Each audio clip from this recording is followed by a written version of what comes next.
అండి అందరికీ నేనైతే ఇప్పుడైతే మినపట్టు అయితే చేసుకుంటున్నానండి. మినపట్టు మరి దీంతో మనమైతే చికెన్ కర్రీ అయితే బాగుంటుందండి. అందుకని నేనైతే మినపట్టులో నేను ఏం వేసుకున్నానంటే ఉల్లిపాయ ముక్కలు, పచ్చిమిరపకాయ ముక్కలు గుండగా తరిగేసి నేనైతే ఇలా మినపట్టు అయితే వేసానండి. మినపట్టుకి ఎన్ని బియ్యము వేయాలి, తర్వాత ఎంత శనగపప్పు వేయాలి అనేసి అనుకుంటున్నారు కదా. నేనైతే ఒక గ్లాసు మినపప్పుకి 2 గ్లాసులు రేషన్ బియ్యం వేసానండి.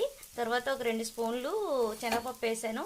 ఒక 2 ఉల్లిపాయలు అండి పెద్ద సైజువి, ఒక 6 వరకు పచ్చిమిరపకాయలు అండి నేనైతే వేసుకున్నాను. దీంట్లో ఫస్ట్ అయితే పేస్ట్ అయితే రుబ్బేసి నైట్ నానబెట్టినవి కదా, నానబెట్టేసి పొద్దున్నే రుబ్బేసాను, పేస్ట్ తయారు చేస్తాను. అందులో పచ్చిమిరపకాయలు, ఉల్లిపాయలు గుండగా తరిగేసి వేసాను, కొంచెం జీలకర్ర వేసాను, కొంచెం అయితే నేను సాల్ట్ వేసుకొని ఇలాగైతే నేనైతే ఇలా రెడీ చేసుకున్నానండి.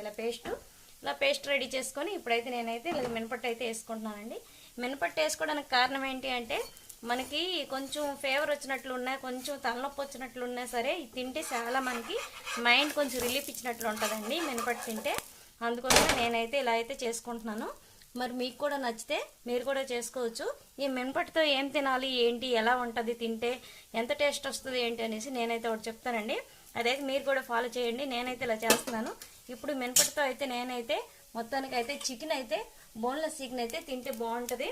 అందుకని నేనైతే బోన్లెస్ చికెన్ అయితే నేను ఇలా వేసుకుంటున్నానండి. ఇగోండి, నాకైతే ఇలాగైతే చాలా నచ్చుతుంది. మరి మీకు నచ్చుతుందో లేదో నాకైతే తెలియదు. ఇగోండి నేనైతే ఇలా వేసుకుంటున్నాను. మరి మీకు నచ్చితే లైక్ చేయండి, షేర్ చేయండి ఫ్రెండ్స్. మరి సబ్స్క్రైబ్ కూడా చేయండి అలాగే ఆ చేయితోనే. మరి మీకైతే నేను చిన్ని బుజ్జి ఛానల్ అండి మాది.